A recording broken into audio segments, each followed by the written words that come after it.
my awesome friends, it's Anissa, and in this video I'm going to update you on our elimination communication journey with our baby, our second one at 6 months old. If you're new here, welcome. I started elimination communication, also known as EC, with my first baby at 3 weeks old, and then with my second baby I started at birth.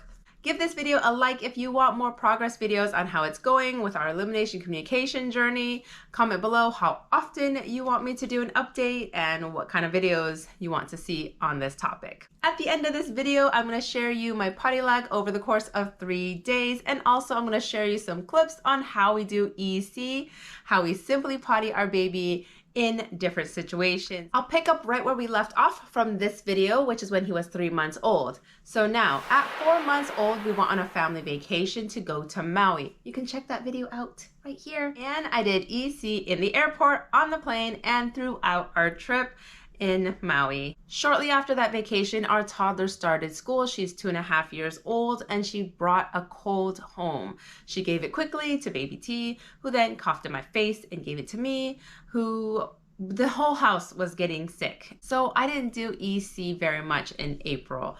More like part-time. Whenever I did have the energy or time, I'll just offer him potty. Other than that, I'll just change his diaper and move on. Then at 5 months old, our pediatrician was concerned about his weight gain. Baby T was in the 10th percentile for weight, and she wanted us to start on solid foods. So when a baby starts on solid foods, their poop changes and their digestive system is just still really immature, and so it's hard for them to regulate their bowel movements or their poops. So I braced myself not to catch a lot of poops and to also have a lot of poopy diapers. So now he's 6 months old and he's been eating solid foods for well over a month. His bowel movements have been a lot more regulated, and we're having some great successes with EC. I've also learned his cue, which is really easy because it's the same cue his sister did when she was little, and that was just a shake. She would shake like this, or he also does the same. They would just do a shake, and then that meant that he needed a pee.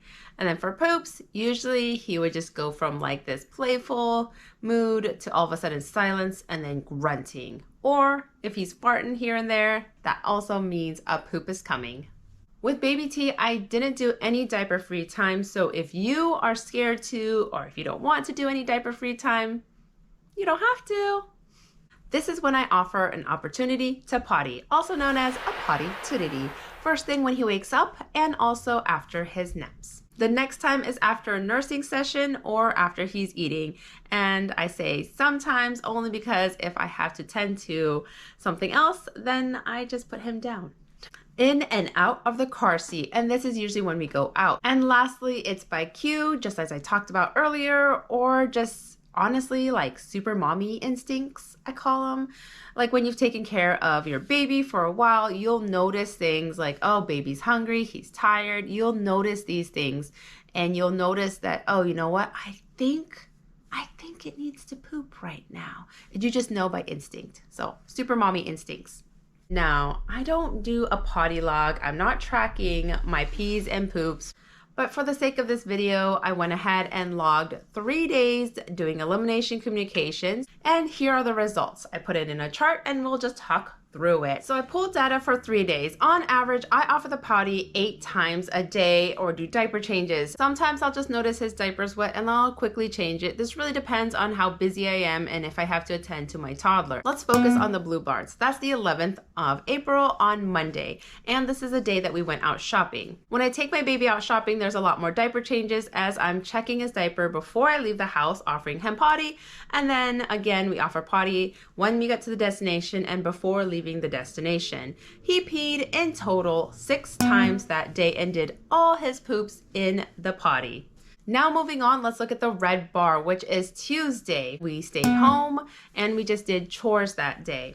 So I try to check his diaper and do diaper changes every hour or every 2 hours at most. At home, I use an insert and then I use a cover. So when I use an insert, he can actually feel that wetness and it's on his skin. This is unlike a disposable diaper where the moisture and that wetness is wicked away from their skin, so the baby doesn't actually feel wet. So when I use covers only and I use them at home, I try to change it a lot more often so it's a little bit more comfortable for him. In total, he peed 5 times in the potty and did all his poops in the potty. Now let's look at the yellow bars, which is Wednesday, and as you can see, it was not a good day for EC. He only peed once in the potty, however, I did manage to get most of his poops in the potty and only had 1 poopy diaper. Overall, 1 poopy diaper is a win for me. I really try to do elimination communication, honestly, because I don't like poopy diapers. Now that he's over 6 months old, I'll probably start offering potty a lot less and just every 2 hours moving forward. We'll see what I do. So on average, I have about 8 dirty diapers per day, and this allows me to do the diaper laundry every 2 to 3 days. We obviously cloth diapers, so it is my goal to have less dirty diapers, which means less cleanup and less laundry. But just because we're using cloth diapers doesn't mean you have to. You can also do EC using disposable diapers, and it still works. However, if you're curious as to why we're using cloth diapers, you can check out this video here on why we use cloth diapers.